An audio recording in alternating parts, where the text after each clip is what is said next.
скажу, начну с Бисмиллахи рахмани рахим. Ассаламу алейкум ва рахматуллахи ва баракату. Приветствую вас всех. Вот появилась возможность выйти в эфир, показать, что у меня все хорошо. Ну и рассказать, наверное, к примеру, сегодня был очень занят, провел встречи, давал интервью, общались с очень интересными людьми.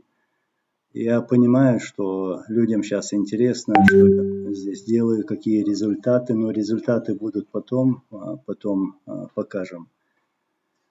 Вот. Все нормально, обстановка нормальная.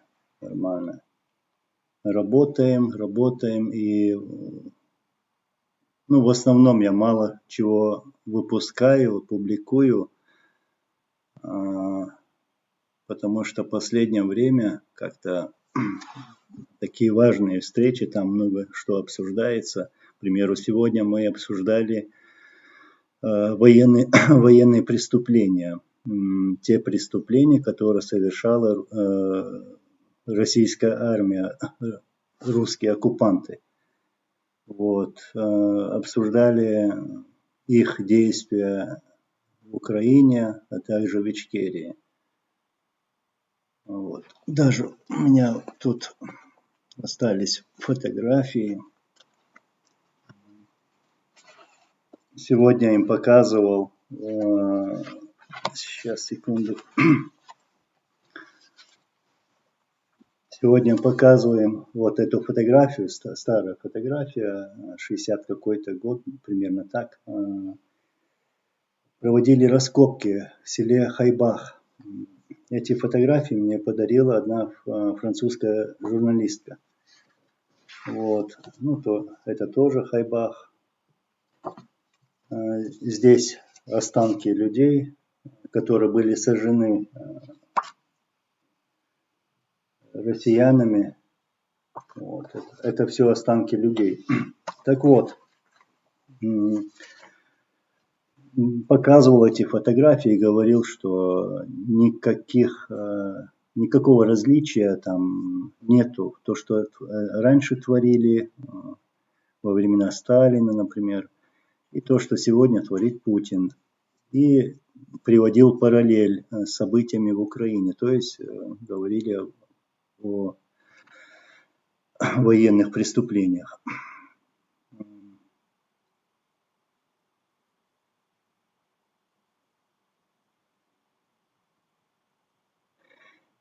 Ибраим Анзор цаплани оушкит боа цунцани нохчиматаир дуас сей ханьо чен сому волчина с масарь муабиттер соинца духна цан оушк ветлучок шлил шутак сун инах гейнабу соин сун личи даже оушкита ишхриятся цап план хватин хумдалахарим нислурдарим иштал.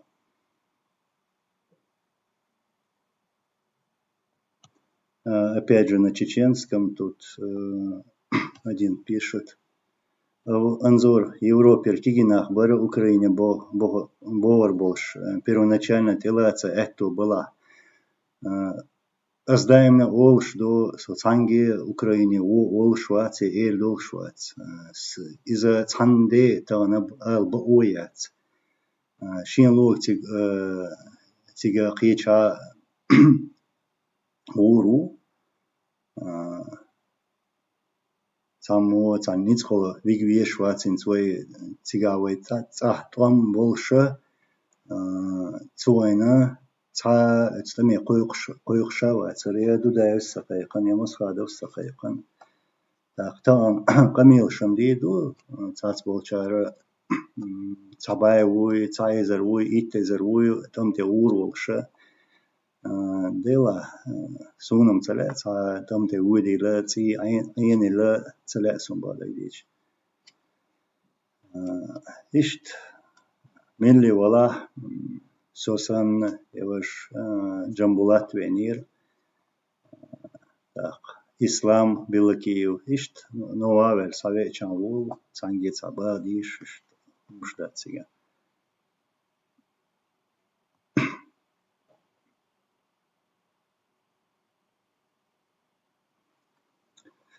Рейнер Шульц, Анзор, ты слышал, что Патрушев займет место президента после Путина? Ну, я могу поверить в такую версию, что когда Путина не станет, и я считаю, что его уже скоро не станет, его место может занять Патрушев. Возможно.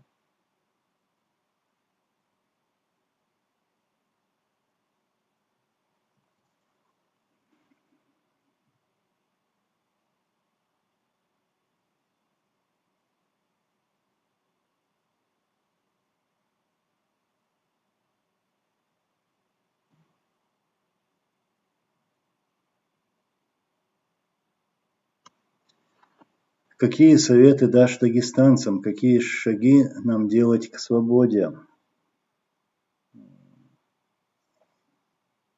Ну, то, что творится в Дагестане, то же самое творится на всем Северном Кавказе.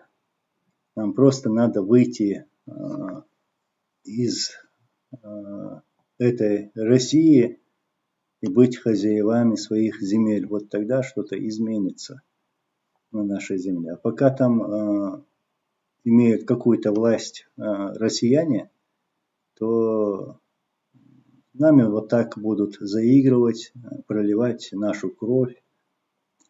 Вот.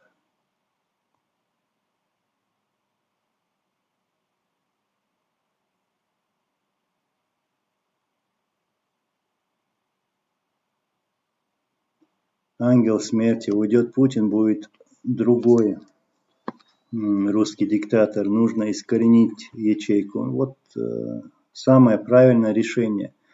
Ну, я об этом давно говорю, что в России, вообще в Советском Союзе никогда не было нормальных руководителей. Все руководители проливали кровь народов и своего народа тоже. Пока не очистить эту ячейку, вот, это гнездо террора, ужаса, вот, там ничего не изменится.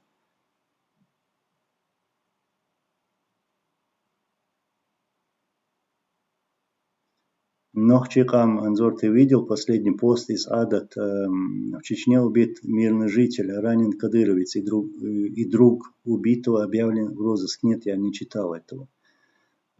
Эту новость я не читал, поэтому сказать ничего не могу.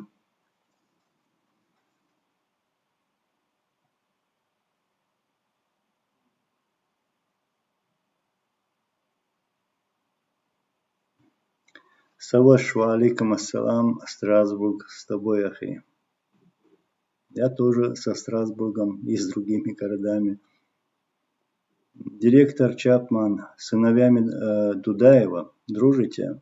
Какие отношения, Анзор? Ну, у нашего первого президента Чеченской Республики Ичкерия, есть два сына, да, и у нас, я скажу, самые теплые отношения, самые вот братские отношения. Я с ними встречался, общаюсь, есть общение, и у нас хорошие отношения.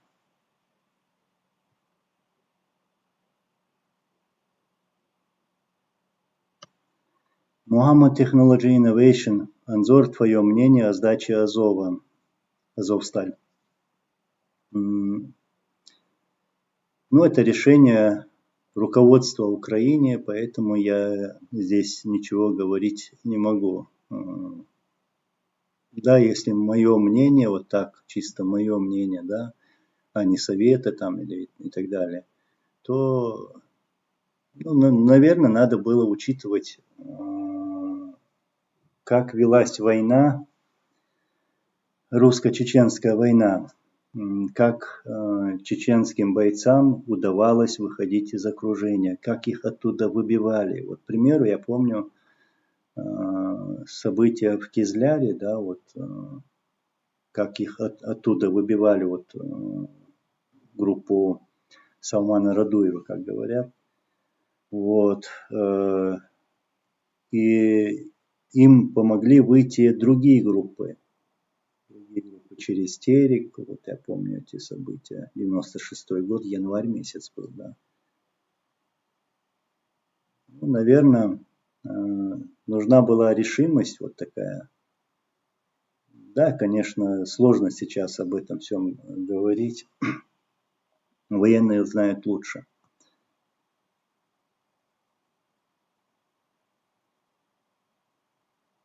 Байсангур чеченский, ва алейкум ассалам, маршвол, алла этовый массейра бойль, Анзор, ты виделся с Закаевым Ахмедом? Нет, я с Закаевым давно не общался и не виделся. Вот. Ну, короткий ответ.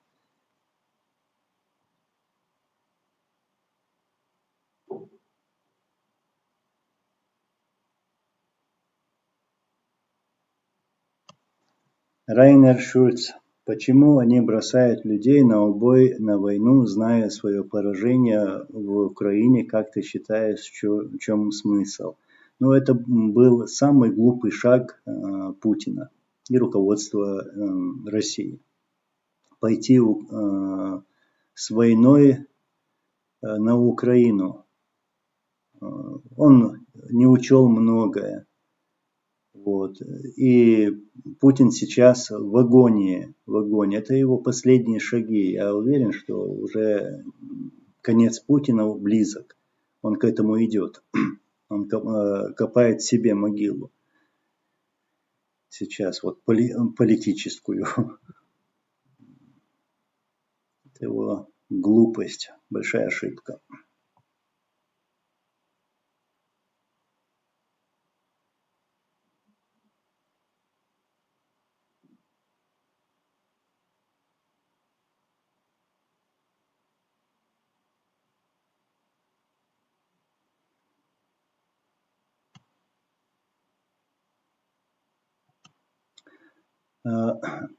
Безумный Барс, Далвизель, Маршвол.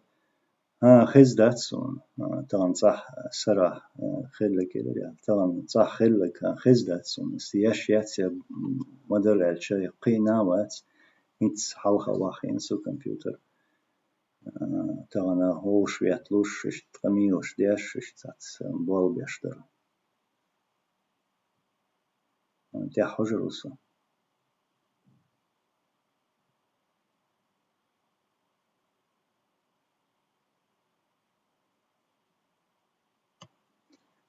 Директор Чапман. Где живут сыновья Дудаева и их мать, то есть семья? Чем занимаются и какие у сыновей первого президента Ичкерии политические взгляды? Эти взгляды совпадают с моими взглядами. Мы много раз общались на разные темы. То есть взгляды истинного патриота. Вот. И мне это нравится, я это поддерживаю.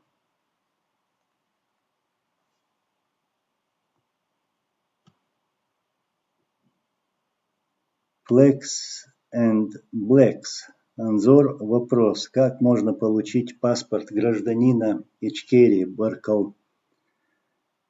Когда мы деоккупируем нашу землю, вот, и когда мы вернемся, а иншаллах мы вернемся, вот тогда ты можешь получить законный паспорт Республики Ичкерия.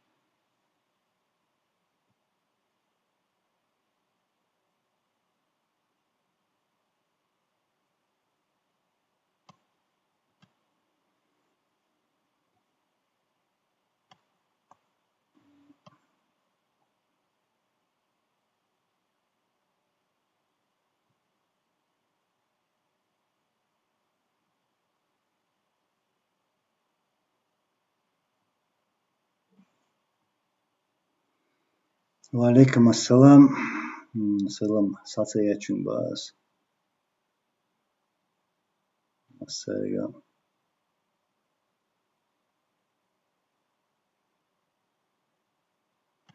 антитеррор, они могут дурманить простых наивных горцев, но со мной это не прокатит. Я их так нутро вижу насквозь.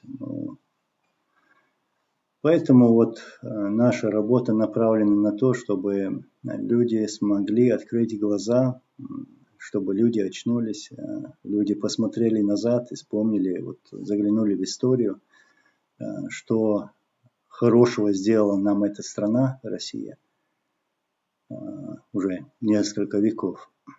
То есть это продолжающийся геноцид, войны, депортации насильственные.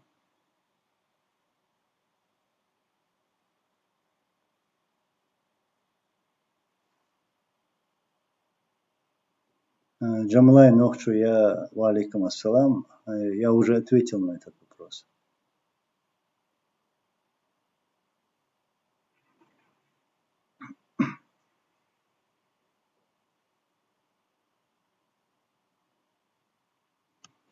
Адам Санзор, а на этом паспорте можно будет инициировать свои фамилия, имя, отчество, в отличие от данных на паспорте Российской Федерации. Ну, когда мы вернемся, а мы обязательно вернемся, когда будет деоккупация нашей земли, вот тогда уже будет понятно, какой у нас будет паспорт, но я считаю, что он будет такой. Я раньше показывал в своем эфире, кажется, да? Да, показывал. Первый образец такой серый был, с волком, с гербом.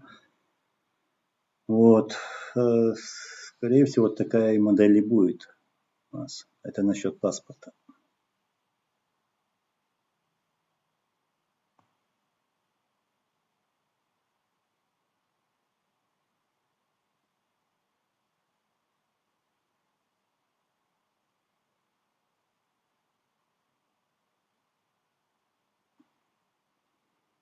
Андрей Евгеньевич, приветствую вас тоже. Тарас Ковтун, так, что будет с Кадыровым? Накажем его. Я считаю, что он сегодня, все его шаги, все его высказывания, вот нелепые, вот такие мерзкие высказывания, это большой минус для него. И этим он сам себя наказывает на самом деле. Это человек неадекват. То есть у него в черепной коробке того серого вещества нету, чтобы даже думать. Он не умеет говорить, он не умеет связать какое-то предложение, свою мысль, даже высказать не умеет. Вот. Вот такого специально они и нашли, чтобы легче было его дурить, болванить, вот так, управлять им, дают ему деньги ради того, чтобы этот мерзавец унижал чеченский народ, и чтобы из этого народа сделать пехотинцев, чтобы потом этих пехотинцев бросали в Украину, бросали в Сирию, вот таким образом убивать этот народ, то есть на убой их посылать. И эта кровь вот этих убитых, мы сегодня говорим, более 100 человек убито в Украине, которых он послал, то вся эта кровь лежит на этом мерзавце. И с него в один прекрасный день будет спрос, он будет наказан.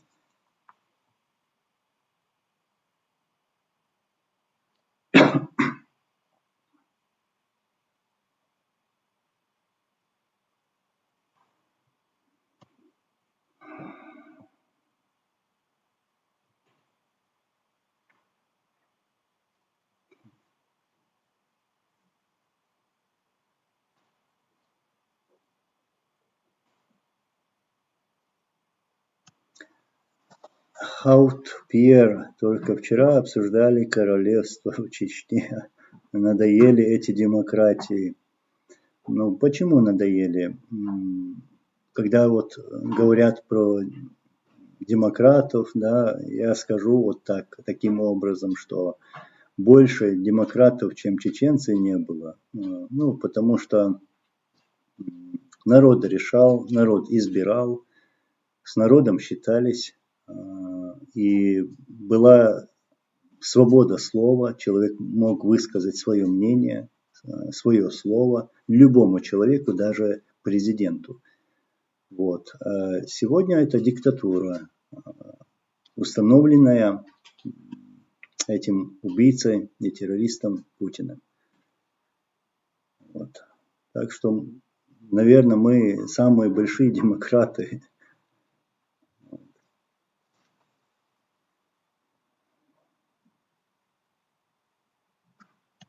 Анвар, Адам Осмаев, куда пропал? У тебя есть с ним связь? Известно что-нибудь про батальон имени Джохара? Знаешь, я вот через одного-двух человек пытался с ним связаться, и если кто-то может, кто-то имеет с ним прямые контакты, я хочу, чтобы вы передали ему, что я хотел бы встретиться с ним, поговорить с ним, конечно же. А так я знаком со всеми, познакомился на месте со всеми бойцами батальона имени шейха Мансура, а также с другими чеченцами, которые стоят в ВСУ, вооруженных силах Украины, а также других батальонах. Ну, я про чеченцев, которые воюют против русских оккупантов. С ними общался, с ними встречался. Но вот никак Адама Осмаева найти не могу. Но очень хотелось бы встретиться, поговорить с ним.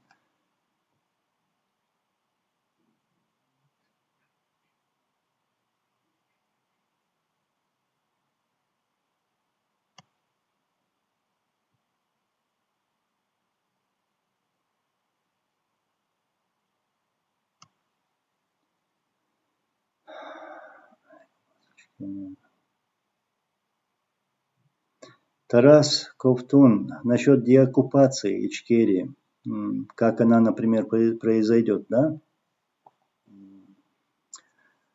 Произойдет очень неожиданно. Неожиданно. В тот момент, когда те не будут даже ожидать и будут удивлены тому, что происходит. Вот что произойдет. Но она обязательно будет. Нам обязательно придется вернуть свое. Вернуть свое. И мы вернем свое обязательно. Все зависит от воли Всевышнего. Я не сторонник крови, я не сторонник войны, конечно. Но все может даже произойти без крови. Никто этого не знает. Знает только Всевышний.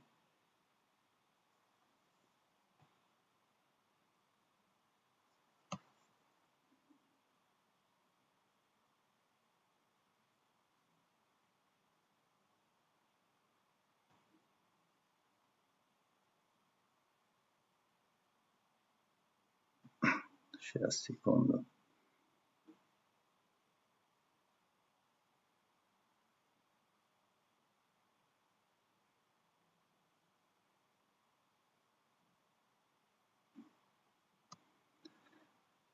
Ассаламу алейкум, брат Анзор. Я один из тех, кто верит в то, что флаг Ичкерии будет поднят над Грозным, иншаллах. И тот, кто приедет в свободную Ичкерию, созидать, даже если мне останется жить один день. Но вот так думают многие из нас, ждут этого дня и верят в этот день, что мы все вернемся, мы обязательно вернемся, хотят они или нет, но мы вернемся и вернем свое, как я сейчас сказал. Потому что это наше, это наша земля, это наш народ, это все нашего народа.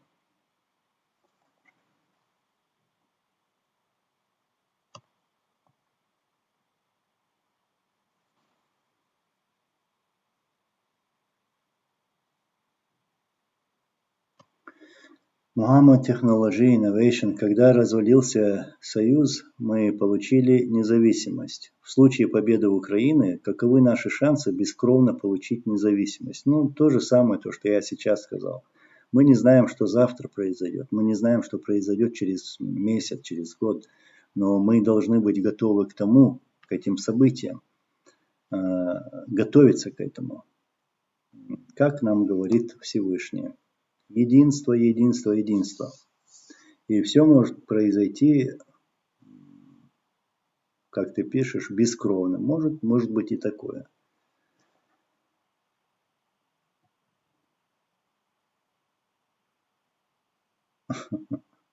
Седана Дарова. Кадыров сейчас лучше стал разговаривать. Может, с логопедом поработал. Я наоборот слышал, что логопед, который пришел, ну, учитель пришел учить этого ушлепка русскому языку, уехал обратно в Россию, говоря дон-дон. Вот. Никак не мог выучить язык. Ризван, валикум ассалам, ваш алхамдулилlah дику, шадик гарч эльду.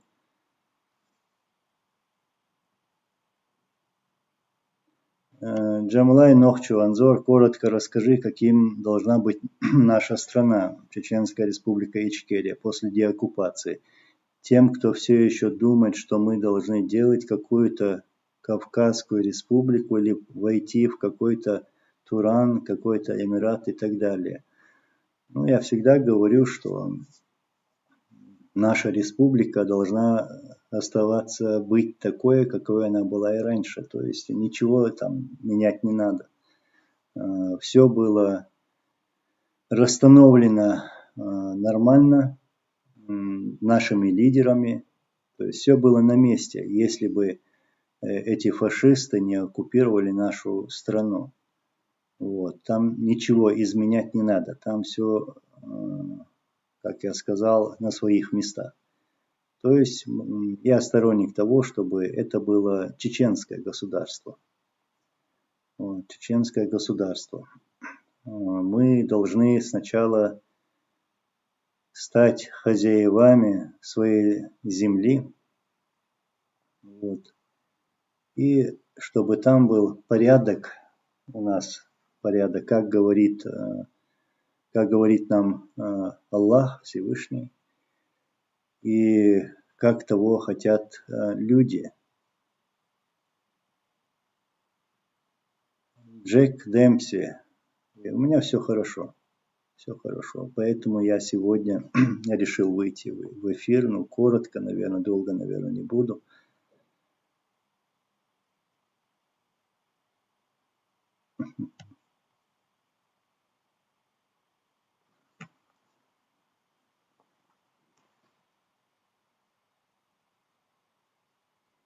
Тарас Ковтун. После деоккупации Ичкерии, да, вы так, за геноцид. Ну, конечно, после деоккупации Ичкерии мы вернем свое. То есть России придется заплатить нам за все. В какой форме это будет, я не знаю. Но мы тоже хорошо думали, анализировали все, но мы заберем все свое обязательно. Мы заглянем в историю, как все было в истории. Как это было лет 100 назад, лет 200 назад.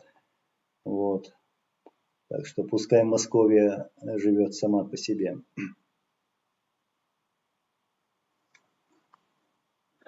И вернем все украинское обязательно тоже. Просто без этого нам нельзя. Мы не можем. Мы должны все вернуть наше.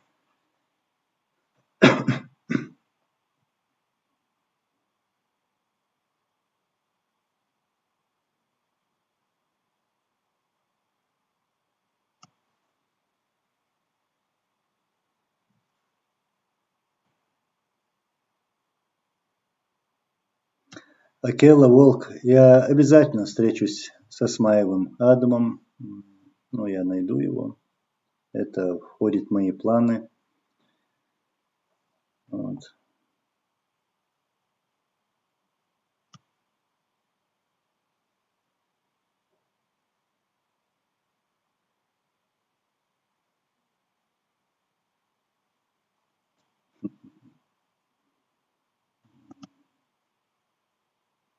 Сейчас. Мне кажется, модератора нету пока. Не зашел.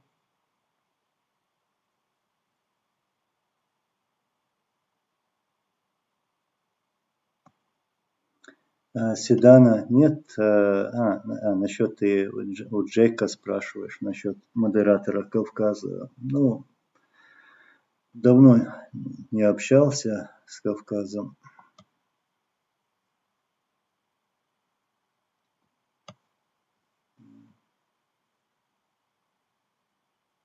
Тут уже русские боты зашли. Поэтому мне приходится все самому делать. Ну, ничего, я успею везде. Я не про тебя говорю.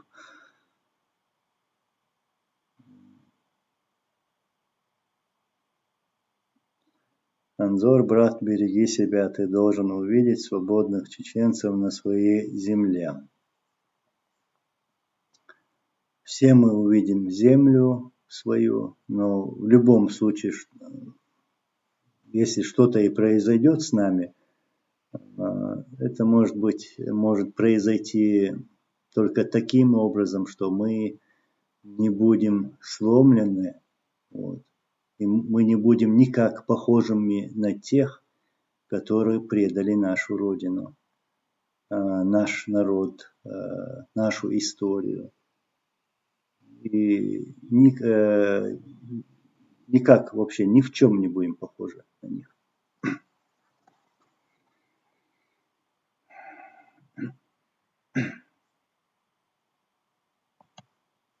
Chechen blogger in English. Walaikum assalam, Marshwall.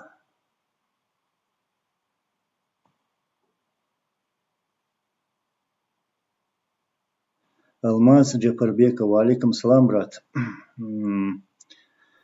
Скажи, пожалуйста, насчет азовцев. Что с ними пишут в Твиттере, что их ждет смертная казнь? Разве есть такая казнь или Путлер новый закон придумал? Ну, знаешь, брат, в России это есть в тюрьмах, в их тюрьмах убивают людей. Вот, когда у нас война начиналась в 99 году, вот, они уже с тех пор начали захватывать молодых чеченцев за ни за что, просто за ни за что. Из-за того даже, что они чеченцы. Давали большие сроки, много убиты в тюрьмах в России. То есть это у них есть. Там пытают, там ломают, там убивают. Когда-то я общался с Литвиненко. Вот, он мне как-то говорил: Анзор, знаешь, что он же работал на КГБ, потом на ФСП. У нас как-то состоялся разговор по телефону. Вот, он мне сказал, что Россией правит мафия, то есть путинская мафия. Вот, и как ты сейчас пишешь, смертная казнь, она уже существует. Людей там убивают. Я надеюсь, что с ними все будет хорошо. Это наши герои, это герои Украины. Представьте себе, российская армия, вот такая большая, огромная армия с таким военным потенциалом вторгается на территорию Украины с такими громкими заявлениями, что вот мы захватим Украину, захватим вот эту часть или разделим эту часть. Громкие заявления были. А воевали 3 месяца против одного завода. 3 месяца воевали.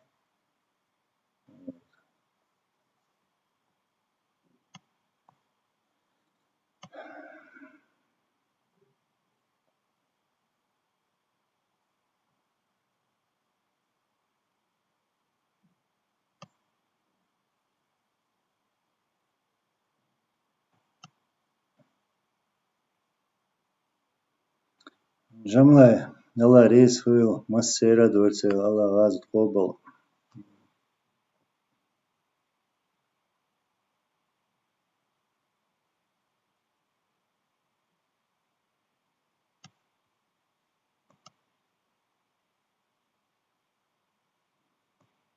Тут некоторые вопросы на чеченском, поэтому на чеченском отвечаю.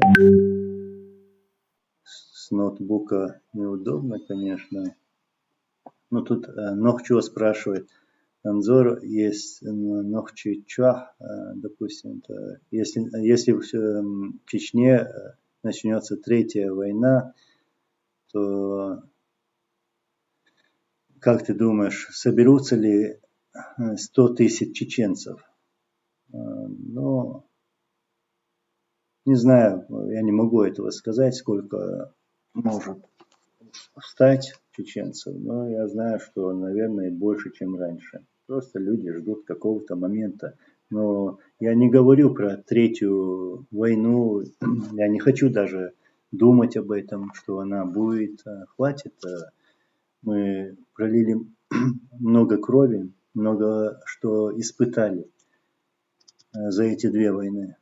Вот. И дай Всевышний, чтобы это не повторилось. И я надеюсь, что вот эти события, что связано с деоккупацией нашей земли, произойдет другим образом. Как тут писал один брат, без крови. Такое может произойти.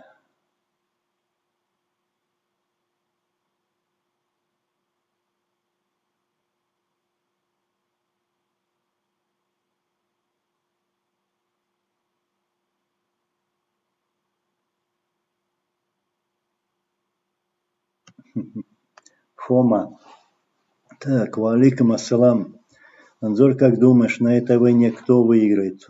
Твое мнение. Если российские кафиры выиграют, ведь Кадыров еще сильнее возвысит себя по всей России. И к чему это приведет? Ну, брат, я вообще абсолютно не допускаю такой мысли. То есть я 100% уверен, что Россия уже проиграла. Вот, уже проиграла. Ну, посмотри, что, как они действуют. И эти огромные потери, то есть такая мощная как бы армия, да, не может ничего сделать сейчас в Украине. Вот. Никаких успехов там особых нету. Да, массой там они захватили, как бы оккупировали какую-то часть, малую часть. Но Украина-то большая, и народ большой.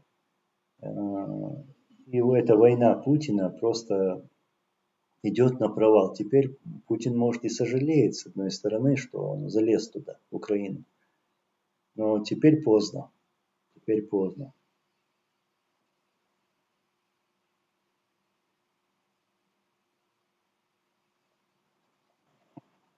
Елена, вы пишете, Елена Телкова. Спасибо вам и многим чеченцам, которые воюют с нами против общего врага. Свободу Украине, свободу Ичкерии. Мы этой свободой добьемся вместе. Обязательно добьемся. И режим этот, путинский режим, этот режим варваров, он рухнет. Это просто последняя агония. Агония. И спасибо вам тоже, украинцам. Я это вижу каждый день в общении с украинцами. Вот это теплое общение, вот, скажем, даже братское общение, понимание. И даже они говорят, что вот мы закончим сейчас здесь, а потом уже освободим Ичкерию. Говорят украинцы.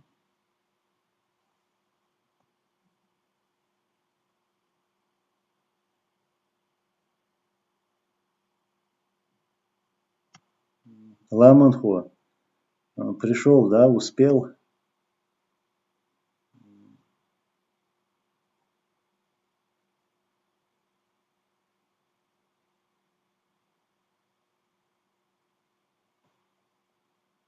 Ва алейкум ассалам.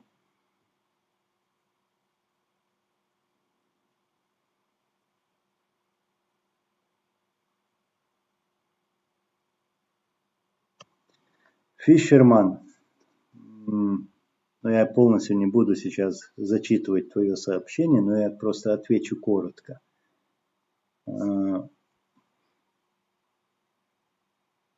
Почему вы все грызетесь между собой?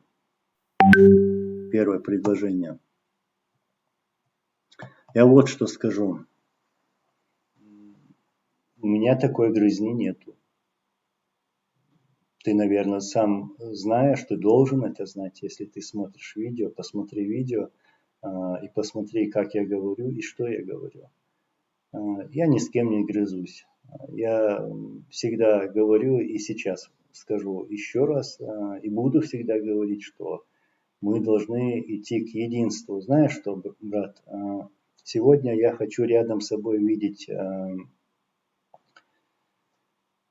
человека, который любит свой народ, свою историю, честного человека, искреннего человека. Вот только с такими я хочу сегодня иметь контакты. Порядочными людьми тоже хочу вот иметь такие контакты. Я имею эти контакты, я работаю с ними. И никакой грызни в моей стороне и на этом канале нету. То есть все это не в мой адрес. Пожалуйста, больше не повторяй такие сообщения и вопросы.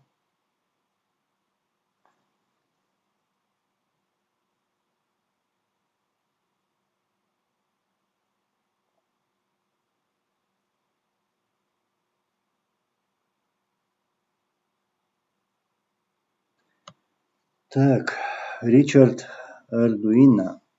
Анзор, я недавно видел, как президент Палестины несколько раз говорил, что Чечня – это внутреннее дело России, как он поддерживает Путина. Я видел видео, как палестинцы поют песню в голову Путина. Такие песни у нас на Кавказе тоже поют за Путина, стихи сочиняют. Вот что там еще только не делать, там танцы и так далее и тому подобное. Так что далеко лезть нам и не надо. Но когда у нас начиналась война в 1999 году, я про вторую сейчас говорю, вот, все как будто бы сговорились во всем мире, действительно так сказали, что война в Чечне – это внутреннее дело России. Я думаю, что сегодня мир сожалеет, что когда-то приняли вот такую позицию по отношению к войне против чеченцев и по отношению к варварской политике России. Вот. Если бы они когда-то смогли бы четко, твердо выступить против России, то не было бы событий в Грузии. Буквально недавно были события в Казахстане, вот, и тем более война в Украине. Вот всего этого не было бы, если бы этой змее вырвали бы ее жало еще в то время.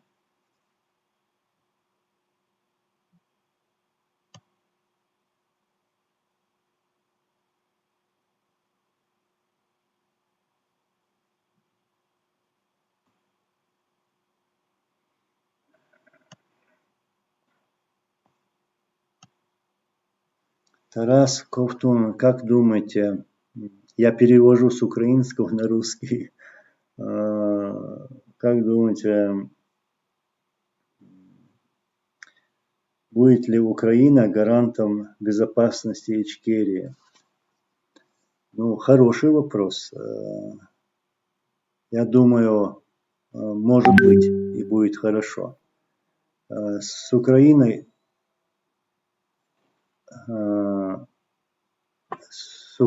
у нас очень хорошие отношения. Вот, и мы обязательно будем сотрудничать во всем. Я считаю, что не только мы, не только чеченцы, украинцы, но и все, и грузины, и балтийские страны вот так тесно должны сотрудничать между собой, чтобы вокруг нас, у нас был мир, вот, гарантии безопасности наших народов.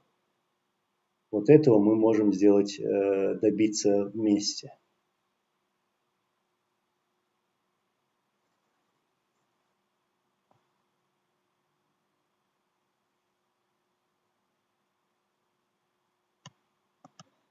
Random guy smiling. Анзор, ты же сам говорил, что ничего не надо менять. Тогда что такое Ичкерия? Наша страна называется Нохчемах, а не Ичкерия. Так, я этого не говорил. Это во-первых. Так, здесь на папке написано Чеченская Республика Ичкерия. Ладно, это просто папка. Ты можешь заказать такую папку, где хочешь, и распечатать в нужном количестве. Но я тебе покажу другое. Далеко ходить не буду. Сейчас, секунду.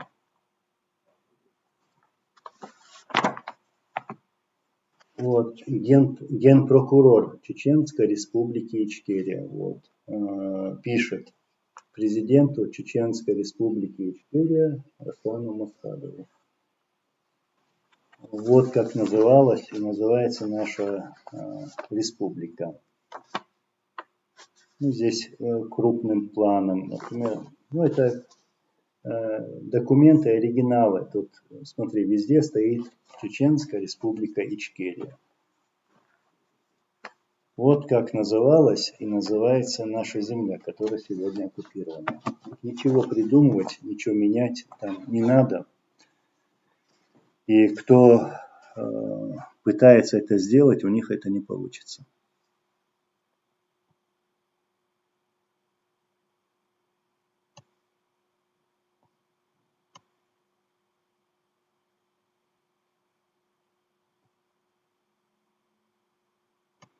Резван, Анзор, говорят, у Путина нашли рак. Интересно, готов ли он пойти на безумные убийства, зная, что он вскоре умрет?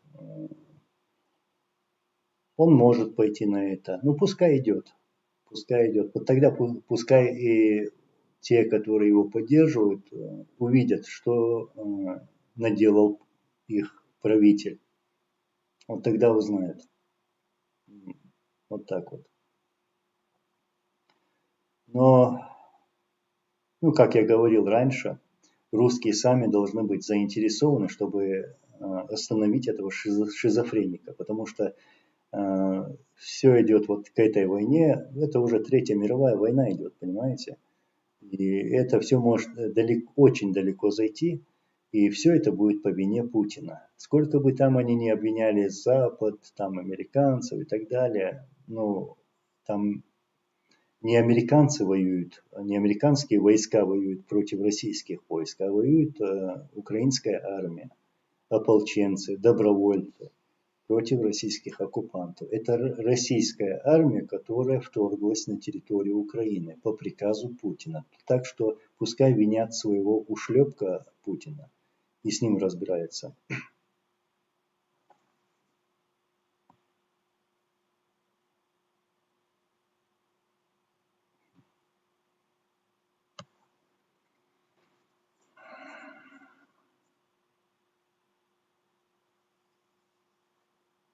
Бергман насчет контактов, да, с официальными лицами. Ну, я, конечно, сейчас это и говорить не буду, и потом, может быть, не скажу.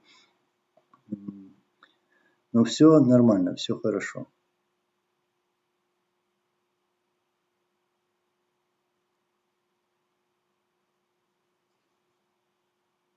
Prophet of Fantasy Worlds. Анзор, так, вопрос, почему Российская Федерация продолжает бросать своих людей на убой, если за 3 дня взять Украину не удалось, неужели солдаты Российской Федерации просто тупые или им нравится умирать за идею путинизма. Похоже, нравится. Похоже, нравится. Ну, ведь то же самое у нас происходило. Мы за 2 часа возьмем Грозный. Говорили они. Ну что, взяли? Не взяли. За один день, кстати, я раньше фотографии показывал, ну и сейчас покажу. Фотография того дня.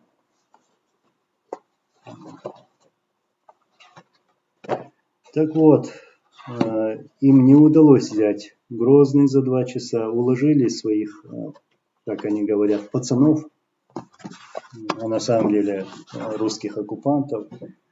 Вот фотография российских танков, которые были уничтожены за одну ночь. Это фотография сделана с воздуха. Вот за одну ночь было уничтожено около 300 танков и 1000 российских оккупантов. Это единственная страна, которая не считается со своими жертвами. Ну, вспомните Вторую мировую войну, как они губили свои армии, вот, отдавали вот такие тупые приказы и гнали людей на убой ради достижения какой-то цели. Нет, чтобы придумать такую мощную операцию, провести эту операцию так и завладеть там какой-то местностью, захватить город. Нет, они посылали на убой миллионами. Это единственная страна, которая не считается со своими потерями.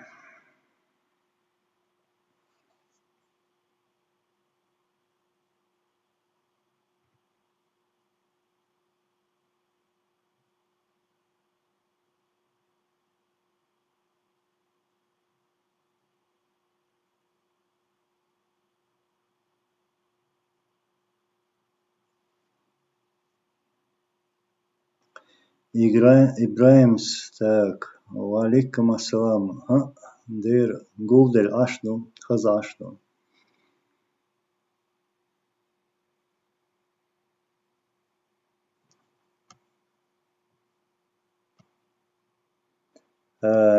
Мистер Андерсон, Анзор, для тех, кто хочет присоединиться к батальону, лучше это сделать сейчас или подождать, когда будет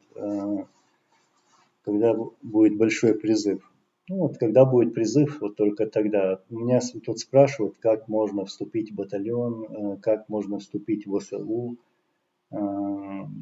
или в другие батальоны. Ну, здесь я советы давать не буду.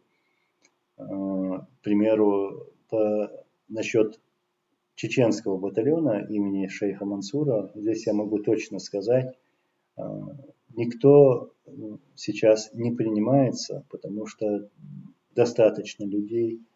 Вот. И если какие-то будут изменения, то об этом заявят, об этом открыто скажут.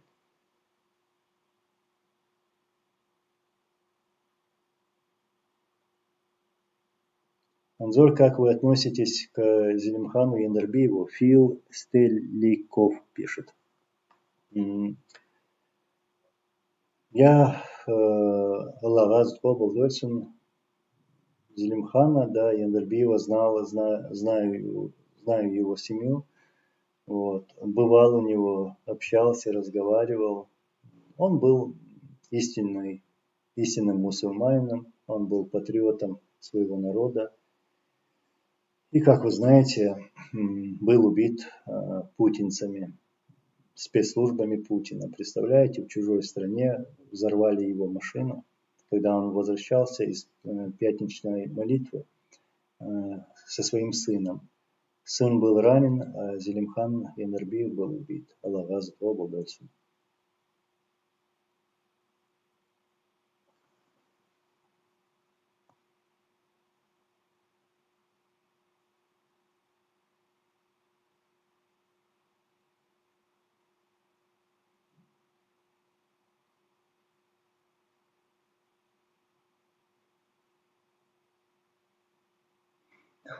Дон Цезарь Ди Базан. Валикум салам. Так, у американской армии еще во времена войны в Ираке солдаты армии США могли видеть температуру работающего двигателя танка противника. А сейчас это уже более крутые технологии. Ну, сейчас, ну, как мы знаем, многие страны помогают Украине вооружением. Ну, это те же самые Байрактары, Джавелины, Товы, там, ну, разное оружие, мощное оружие, то есть новые технологии. А все, что вогнали русские оккупанты, это все старье.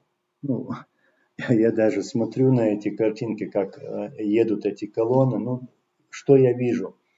Я вижу ту технику, которую я видел у отца в полку, например. То есть та же самая техника, военная техника. Эти САУ, Акация, Гвоздика, минометы, гаубицы Д-30, БМП-1, БМП-2, Т-72, потом 80-ки пошли. Вот, Грады БМ-21, вот.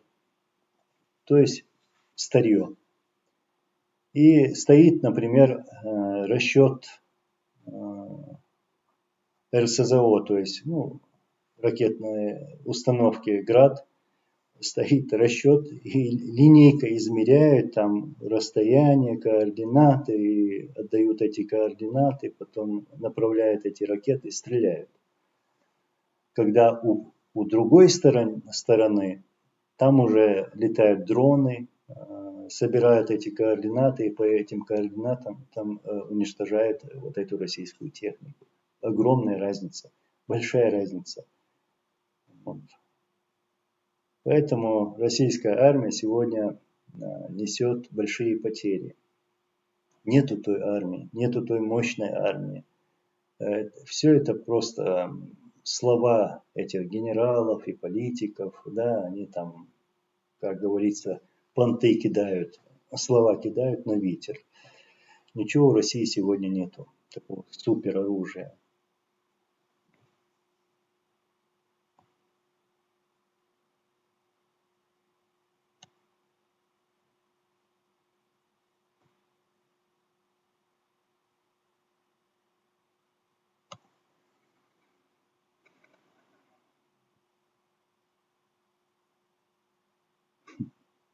Анзор, ты до сих пор в Украине, может мне геолокацию выслать, да?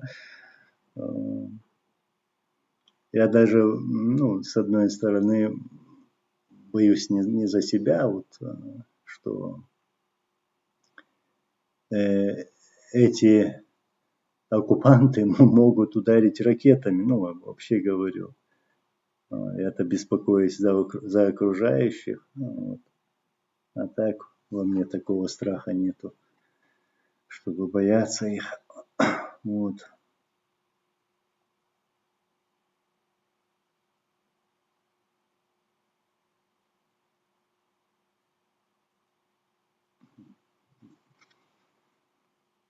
Бергман, Анзор, как ты считаешь насчет деоккупации, да, освобождения Крыма в ближайшее время, так скажем, контртеррористическая операция? Ну, брат, я это сейчас не могу сказать, конечно.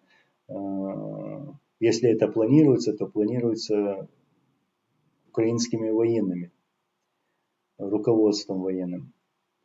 Вот. Но оно будет. Крым будет освобожден, и мы, чеченцы, будем с нашими братьями рядом в освобождении этих земель.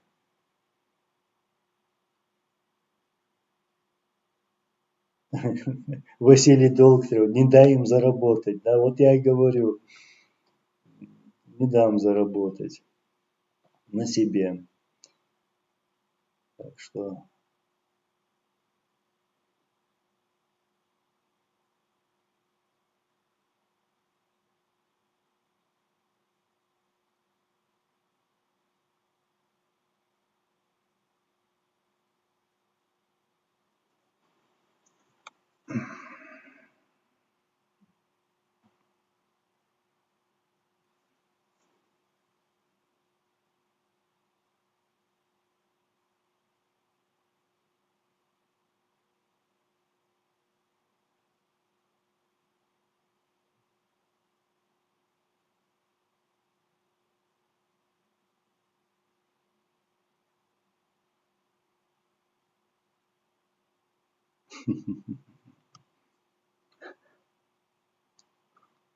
Электронное голосование, да. Конечно, будут люди. Будет народ. Я просто не хочу полностью зачитывать все это.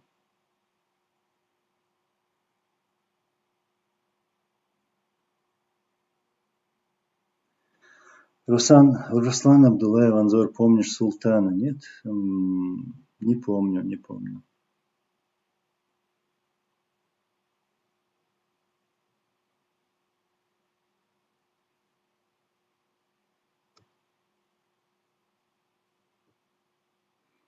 Насчет Джаримас Шерегов. За Украину воюет там адыги, Анзор. Брат, я не просто честно не могу сказать, есть адыги или нет. Пока я не видел. Скорее всего, есть.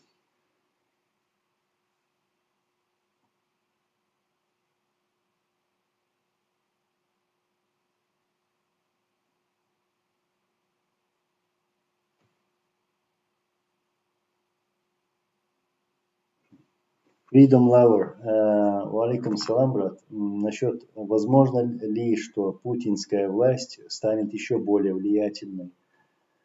Нет, это уже конец путинской власти. Все.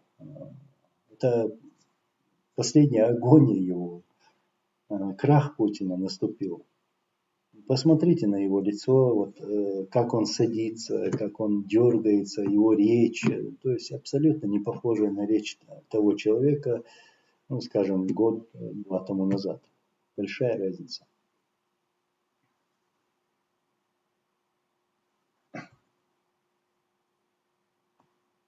Руслан Абдулаев. Валай, браты, я не помню. Султан.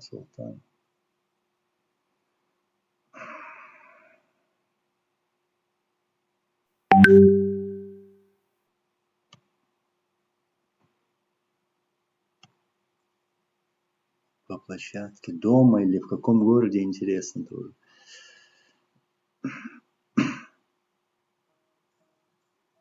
Обращаясь ко всем братьям, не надо ехать пока в Украину, чтобы не оказаться вне закона Украины. Почему это? Я лично ничего здесь не боюсь. В участии даже в каких-либо событиях. Вот. Я просто уверен, что все будет хорошо.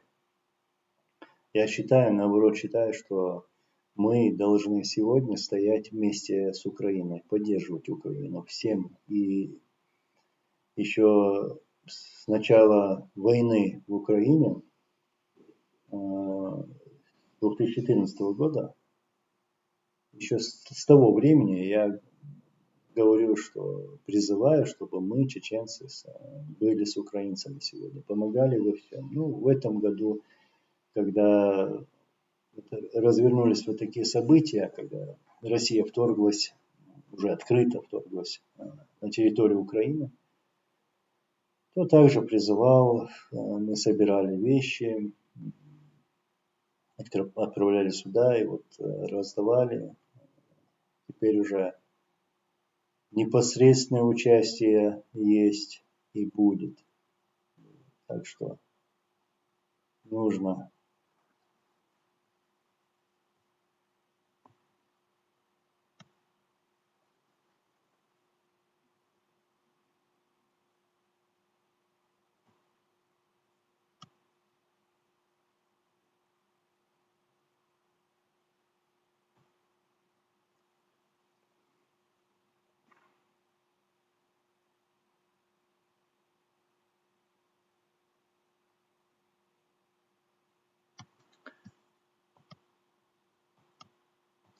Кстати, тут есть такие люди, вы мне жаловались тут, я читал комментарии, у меня нет никакой возможности разобраться с такой вещью. Смотрите, телефон S21, да, Samsung, к примеру, у него нету штекера входа обычного микрофона. То есть, как подключить к Samsung микрофон Type-C есть, то есть, как он еще называется, USB-C. Как его подключать, к примеру. Да, я один микрофон нашел, все ради вас. Подключил, но этот телефон не распознает этот микрофон. Вот, кто разбирается в этом, вот, ну, подетально, если кто-то может сказать, как бы совместить микрофон и телефон Samsung, было бы хорошо, вы бы помогли бы мне. А то, ну, я читал тут, что голос там и так далее, звук плохой. Вот. Но это когда я на улице снимал, поэтому я особо и не снимаю сейчас без микрофона, шум, ветер. Вот. Задал я вам вот такой вопрос. Да, Ламанхо, насчет патронов, да, ну, патроны тоже нужны. Все, что делается ради нашего общего дела.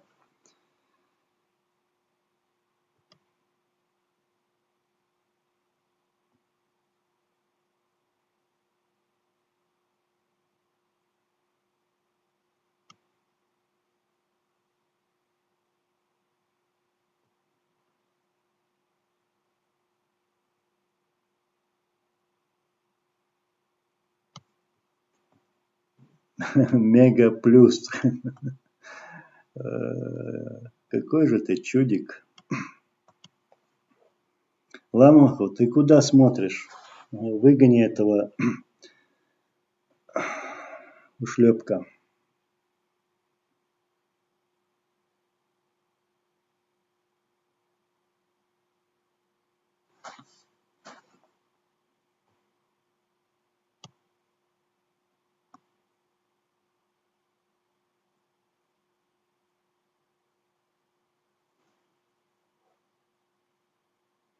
Дон Цезарь, Анзор, у меня к тебе просьба. Открой свою аудиокомнату в Твиттере. Там я многим американцам про тебя рассказывал. И свои переводчики есть. Ну, на английском я могу говорить, на норвежском могу, на французском тоже могу так понимать.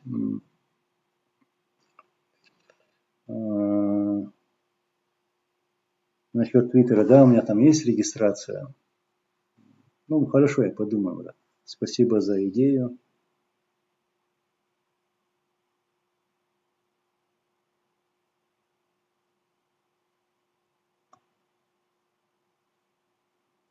Green Knight, валикум салам, брат. Как ты считаешь, почему в Центральной Азии единственный народ, который борется против диктаторов, только киргизы? Неужели остальные народы смирились со своей судьбой? Ну, почему смирились? Ну, даже если у нас на чеченской земле такая ситуация, это не означает, что народ смирился. Нет, это все временно. Почему только киргизы? Да, киргизы наши братья, но нельзя забывать, что такие же братья есть в Казахстане, например. Вот я лично много знаю казахов.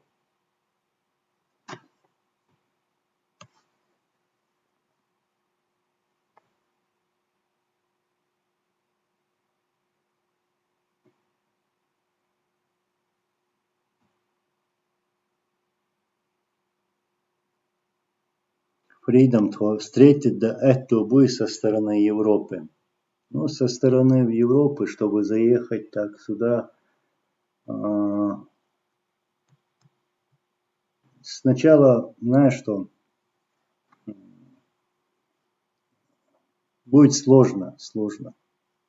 Поэтому я не хотел бы так давать какие-то советы, как приехать в Украину, как вступить в вооруженные силы и так далее. Вам лучше эти вопросы решать на местах, в странах, в которых вы проживаете. То есть самое лучшее, подходящее, это обратиться в посольство Украины в той стране, в которой вы проживаете. Вам дадут правильный ответ и правильное направление.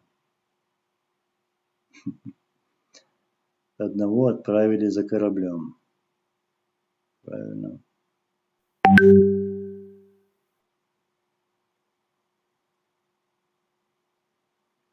Софья Гафт-Анзор, кого бы ты выдвинул на пост президента Чечни? Почему это я должен выдвигать? Я не должен кого-либо выдвигать. Я могу лишь сказать, как это происходит, и вы это тоже прекрасно знаете. Выдвигать должен народ.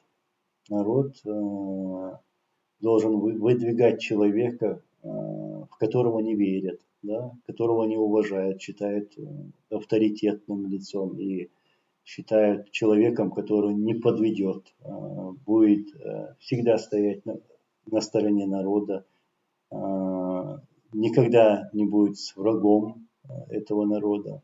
То есть народ должен избирать лидера.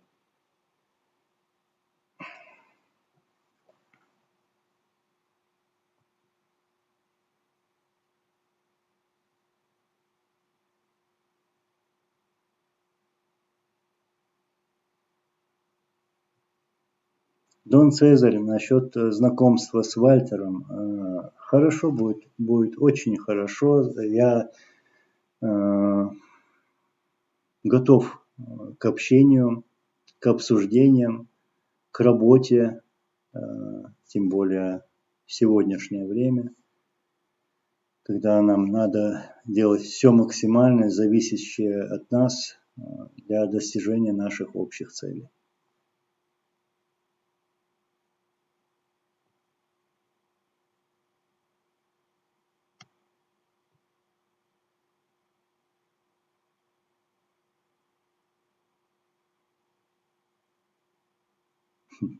Инкерман. Фархади, Дела, Мадаралиес. От Фархад Садин, قيشة سدين دول هم جدنا فرخات مدر شا ديلاي قم حاجات سوى موخ سارت فوق قم يالداح غودي نفسه موخ دين موخ موخ جاو دينس دي تلا أرسل نقول تانا أسبوع كده تانا دخنا بو أرتوان ويتوان باتسي وي أوكرانيا دو دي أشتاتي بوشتا قم يوشتو مو بات ويتوان سيان بات ويتوان ويمس بوه تغاز وقتوت بوه وي أما أوكرانيا تان كيبر تان ديكش أور طولم تاني داديش وين تان ديك دوك داسا إشتمش لوسم فرخات ديك وديرسوا الله ريس خلصم.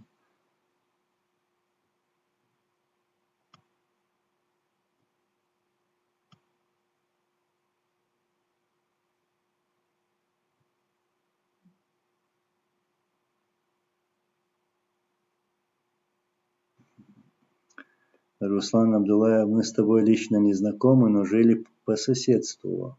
В первую войну мы им дали отпор. Я артиллерист, как твой отец, которого я сильно уважал. Да лазут пробовал, да Масейра, да лазут. Не только в первую войну, но и во вторую тоже. Знаешь почему, брат? Вот, как я раньше говорил, в первую войну в основном уничтожались российские военные, да, вот обычные войска, там пехоты разные, там артиллеристы и так далее. Также были контрактники, которые пришли к нам воевать за деньги, убивать нас за деньги. А вторая война, там уже уничтожались специально обученные вот эти убийцы, которых годами учили, может быть, даже десятилетиями. и потратили кучу денег для их обучения. То есть вот эти обученные убийцы были направлены, чтобы убивать нас, чеченцев. Вот. И они несли огромные потери. И для России это, конечно же, да, соответственно, огромные потери. Такие расходы. Вот. И сейчас у этой армии, ну, нету таких, я не вижу никаких там проведенных блестящих операций на территории Украины. Вот. Везде поражения, огромные потери во всем направлении.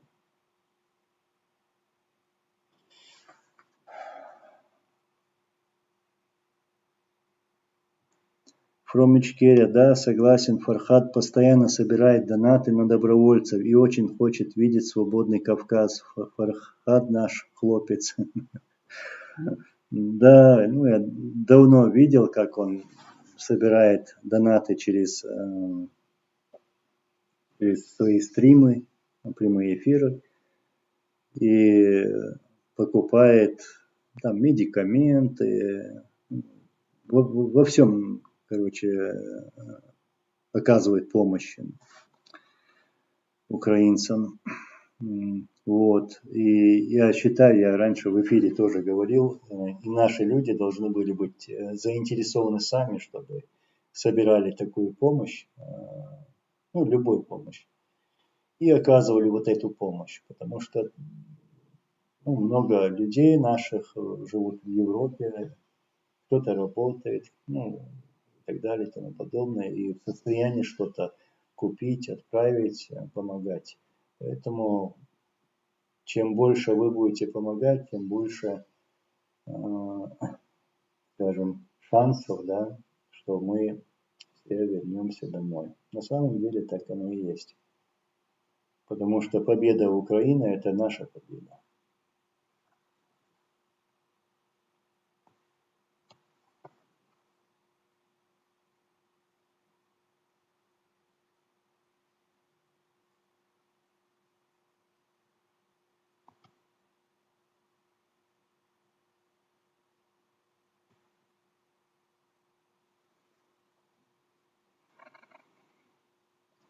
Фридом спрашивает, кто такой Фархад. Фархад – это блогер, который топит, как он говорит, его словами скажу, русскую вату.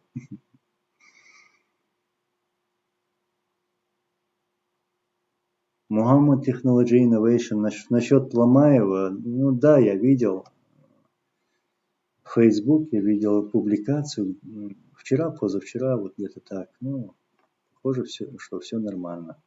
А так я с ним, ну да, давно не общался.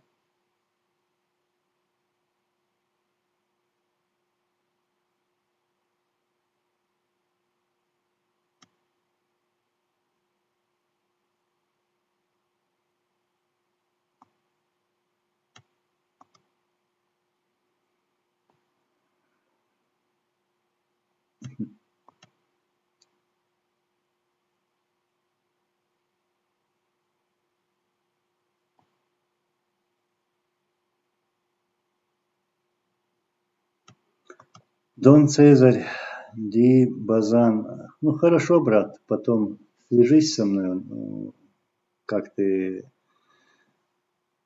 подумаем над твоей идеей, решим, посмотрим.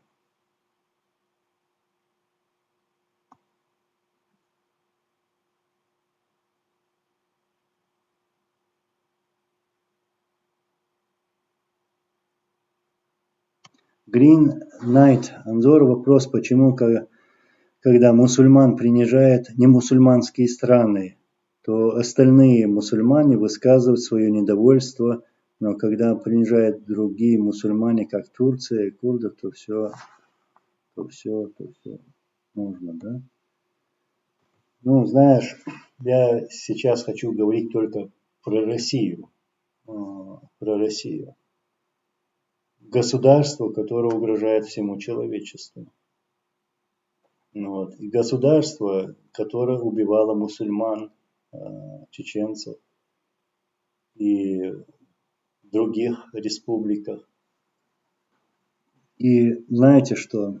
В войне России против Украины они также убивают мусульман, граждан Украины. И много мусульман, которые воюют против России. Вот об этом я хочу говорить.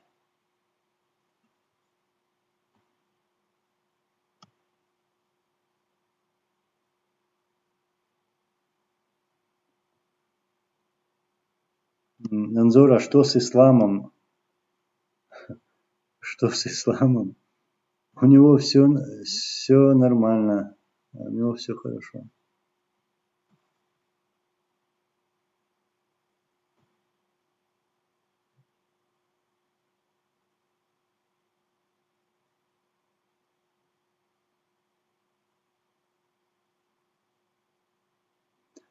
Ахмед Арчаков, алейкум ассалам, раматуллах, баракату, алхамдулилlah. Dik душа дига. Котов, Анзор, будешь ли встречаться с Закаевым в Украине? Ну, я уже ответил на этот вопрос. Я сейчас не в том городе. В последнее время был занят, и я просто разъезжаю по местам. У меня сейчас много идей, над которыми я сегодня работаю. И о результатах я сообщу позже. Даже если захотеть, я не смог бы. Вот. И, в общем так.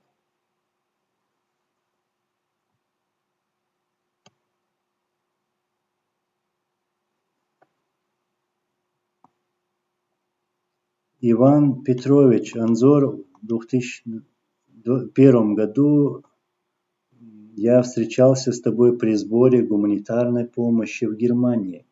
Думаю, ты помнишь Хусейна из Турции.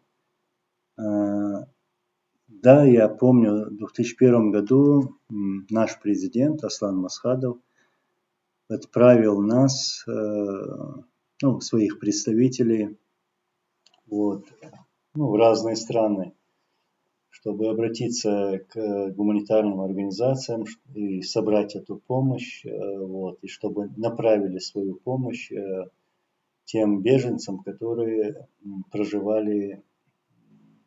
выехали из республики и проживали в Ингушетии, в Грузии, в Азербайджане. То есть в то время, да, это было тяжело. Мы проводили такую работу. Но так-то я, примерно понял, кто ты. Таухид,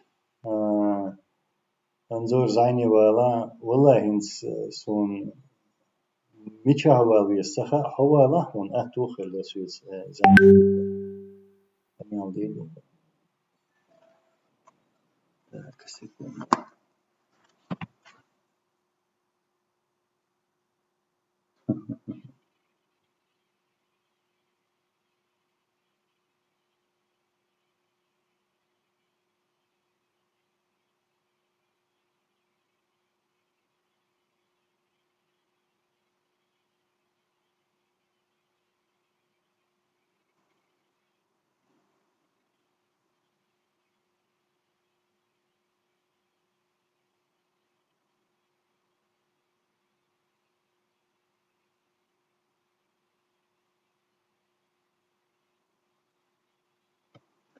Идана Дарова, мысли ислама, как агрессор поживает.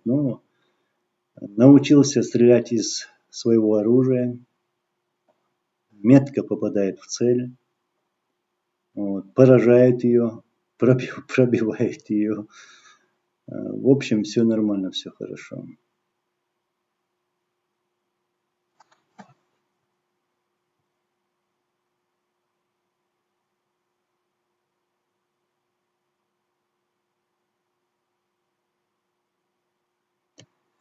Chechen blogger in English. Anzor, please say justice for Amina. Yes, I can say that justice for Amina.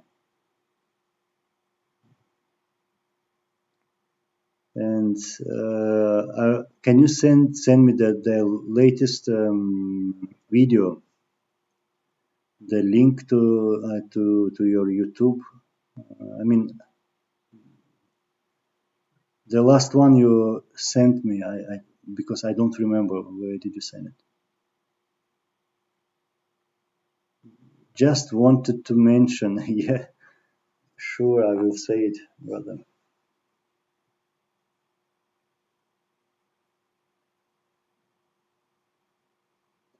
Kabarda, okay, Chechen blogger, just send it. And I mean, I will repost your video. Voila.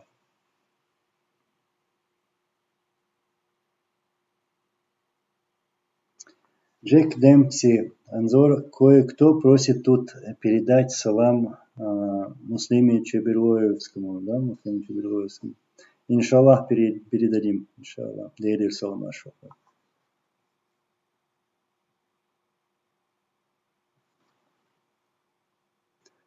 Chechen blogger in English. We have new videos coming for our sister.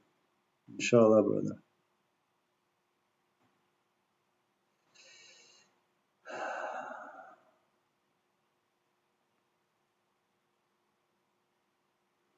Валейкум ассалам, алхамдулилlah, все хорошо. Ну, в общем, я, наверное, сейчас буду заканчивать. Уже долго сидим. Время быстро летит. Я хотел просто показать себя. Давно не выходил в эфир.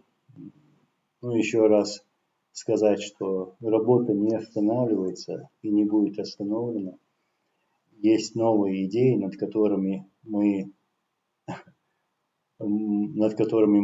работаем.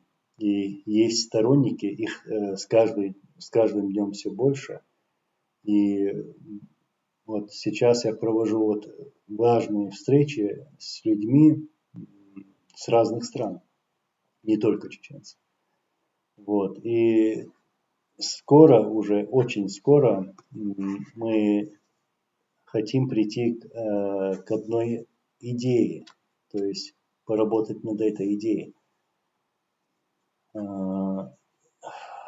Над одной встречей чеченцев и решить все наши вопросы, которые сегодня даже вот тут задают. Вот мы хотим решить на этой встрече, чтобы у нас было это единство, чтобы мы достигли всех наших целей. Иншаллах, это будет. Халпир, расскажи идею. Не буду я рассказывать эту идею сейчас. Да, я своим братьям и друзьям готов это рассказать, но я не знаю, кто здесь, например, слушает и враги наши. Поэтому раскрывать свои карты не будем. Но в этом месяце, иншаллах, проведем хорошую встречу, важную встречу. И закроем некоторые вопросы. То есть, коротко сказать, исправим некоторые ошибки, которые разделили наше общество. Иншаллах.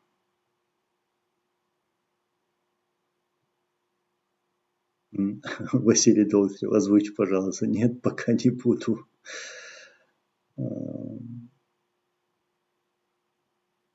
Василий Долгтрев, ну, разговорами, конечно, да, общением, разговорами, но я, знаешь, брат, сегодня хочу разговаривать с честными людьми, которые никогда не подводили наш народ, нашу идею, вот. И мне хочется слушать таких честных людей, искренних людей, таких, которые будут стоять на своей позиции, твердо будут стоять. Вот.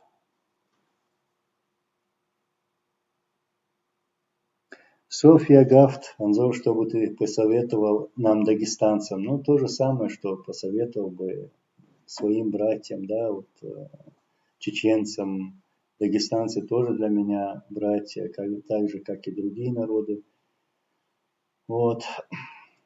Терпение и избегать вот всякого рода провокаций, смотреть, откуда они идут, стремиться к единству, и лишь после этого Всевышний нам даст победу, и лишь после этого Всевышний нам поможет.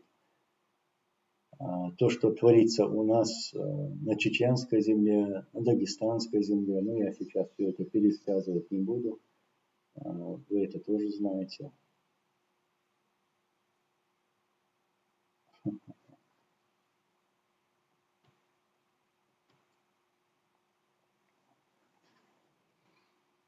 Котов, Анзор, скажи, Путин черт, поддержку девочки из Дагестана. Ну, мы и без этого поддержим всех, кого надо поддерживать, обязательно. А вот это рогатое существо, кстати, мы об этом первыми заявили в 99 году, вот, что это действительно какой-то черт рогатый, который еще покажет миру, кто он на самом деле. Дьявол.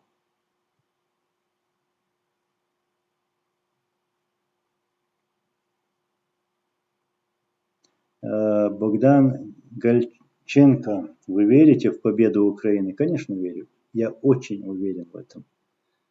Не сомневаюсь. Так, Смирнов, да. Анзор, а в России есть нерусские оккупанты? Или только русские оккупанты? Ну, опять же, вернусь к событиям 25-летней давности, да, сколько лет-то прошло. Вот, когда российские политики, генералы открыто по телевизору говорили, что мы чеченские террористы. Вот, и начали убивать нас. Вот поэтому я сегодня говорю, русские варвары, русские фашисты, русские террористы. Получайте обратно. То, что вы натворили, я имею в виду российские оккупанты, не натворил никто. Вы перессорились со всеми народами, которые вас окружают. Уже мир вас ненавидит. Я знаю, я понимаю, прекрасно понимаю, что есть нормальные, адекватные люди среди русского народа. Я не обвиняю весь народ. Я хочу, чтобы это не воспринималось так ими. Я абсолютно адекватный человек. Желаю им мира, желаю и другим народам мира тоже. Но Путин, Кремль, вот, российская политика – это черное пятно в истории России.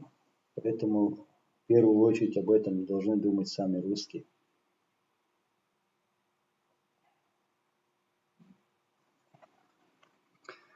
Вот так вот. Ну, как я сказал, давайте я уже буду к завершению идти. А то мне с вами и расставаться тяжело.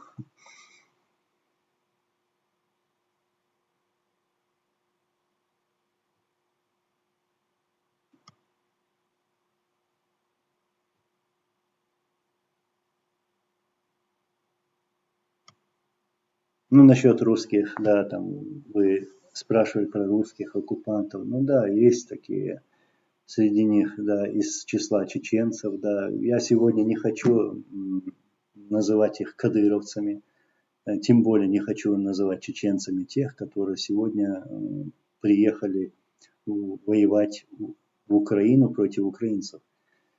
Это русские оккупанты. Вот. Это русские войска, русские вооруженные силы, которые пришли устанавливать русский мир. То есть пришли за Путина. И они это открыто заявляют и говорят. Так что вот так. Василий Докторов, мы не торопимся на пару часов, можно, да? Но если бы кто-то был бы, кто мне сейчас кофе налил бы, то остался бы.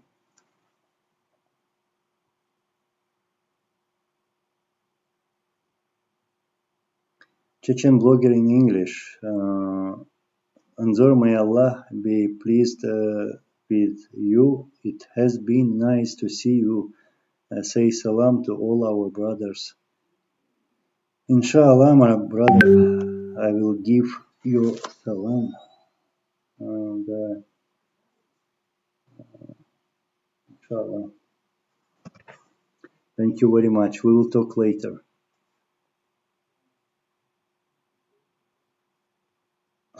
Мухаммад Хасан, Азур, как думаешь, Путин иностранный агент, чтобы распался союз народов? Да я не думаю, что он чей-то агент.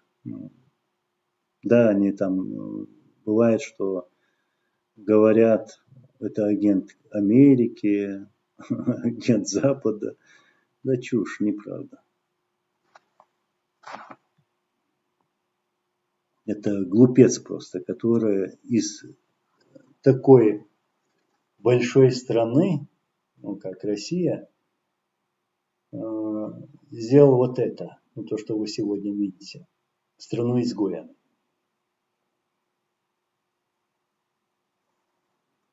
Дмитрий, как вы относитесь, сейчас, секунду, где я, как вы относитесь к русским, которые трезво смотрят на ситуацию и не поддерживают власть?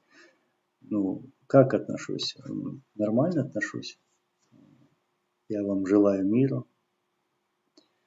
И надеюсь, он у вас будет, и у вас будет стабильность. И раз уж будет у вас стабильность, оно будет и у нас тогда. Вот. Я вам желаю мира, но я бы хотел, чтобы сегодня русские сами встали бы и разобрались бы с своей властью, которая угрожает всему человечеству. Вот что надо делать. Вот что надо делать.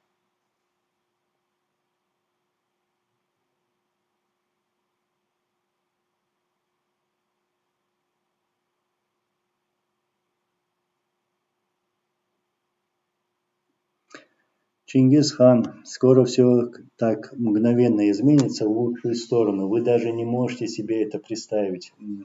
Если вы помните, в эфире в прошлом году, где-то, ну, летом, в августе, кажется, было, говорил, что вот скоро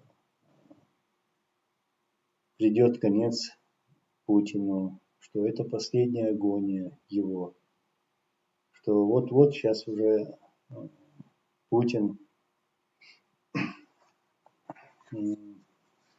совершит глупые вещи. Вот. Он их совершил. Его тут похоронят в Украине. В общем так. Доброго вечера. Мы из Тифлиса мне написали. Сообщение пришло.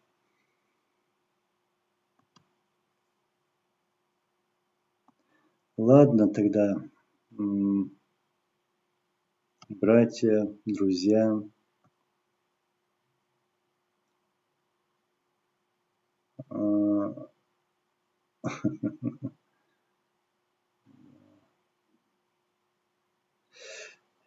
Я с вами прощаюсь. Вот. Скоро встретимся. Спасибо, Мотор Кинг. Вам тоже удачи. Мне всегда приятно вас читать. Было бы, конечно, хорошо вас слышать и видеть. Вот. Анзор, закинь чайник. Мы подождем. Да, мне приятно, да. Но мне надо тут действительно поработать со всеми этими документами. Ну, в общем так, победа будет, она уже приближается. Шамиль Шамилев, алейкум салам. Все мы должны стремиться к этому. Вот. Все должны понимать, что сегодняшняя война в Украине война Путина против Украины – это наша война. И все, не только чеченцы, но и другие народы должны встать рядом с украинцами, помогать во всем, в чем они могут, чтобы Украина одержала победу. Победа Украины – это наша общая победа. И я уверен, иншаллах, скоро наступит эта победа. Наступит.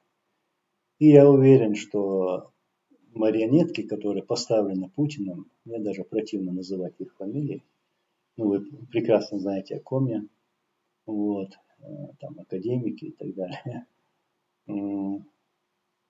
им тоже придется ответить за свои злодеяния, за свои преступления по отношению к чеченскому народу.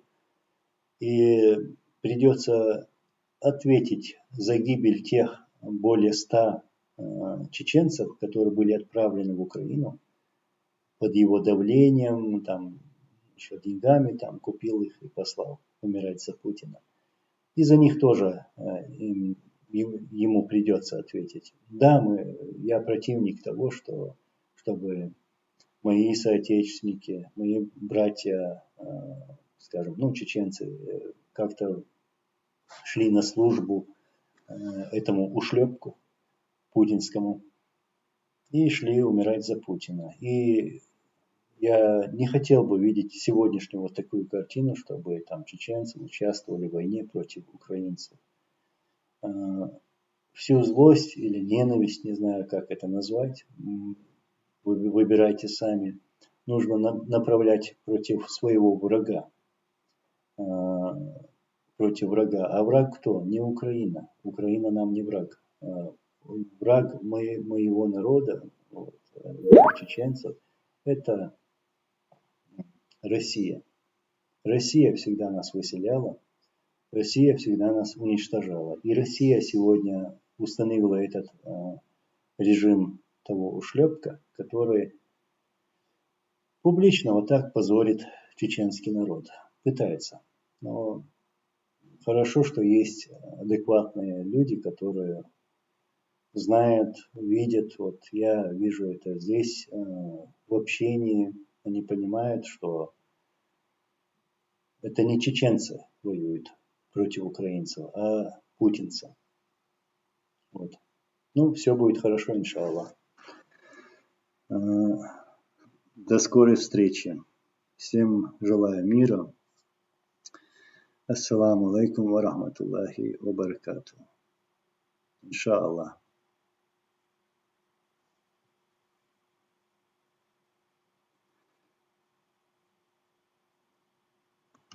Иншаллах.